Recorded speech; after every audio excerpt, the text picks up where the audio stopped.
अमित गोरखे आणि जे निवेदन आहे त्याला योग्य चर्चा आपण करू।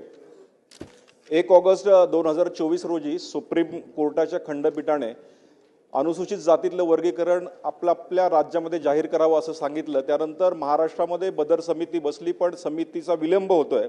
त्यामुळं आज महाराष्ट्रातनं नागपूरमध्ये अनेक संघटना उपोषणाला बसलेल्या आहेत। तरी मी विनंती करणार आहे की हे अबकड वर्गीकरण लवकरात लवकर जाहीर करावं। तसेच राज्यात जी मेगा भरती होतीये, जोपर्यंत हे वर्गीकरण जाहीर होत नाही तोपर्यंत ही मेगा भरती घेऊ नये। त्याचप्रमाणे बार्टीच्या धर्तीवर आरटीजी निर्माण झाली, त्याला 200 कोटीचा निधी असताना फक्त 50 कोटी रुपये निधी दिला गेला।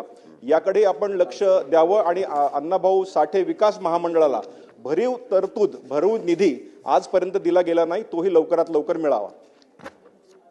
तिन्ही विषय अमित गोरखेचे महत्त्वाचे आहेत। तिन्ही विषयाला मी माननीय मुख्यमंत्री आणि उपमुख्यमंत्र्यांशी त्या ठिकाणी योग्य ठिकाणी हा विषय मांडून त्याचा अंतिम करण्याचा आम्ही लवकरात लवकर प्रयत्न करू।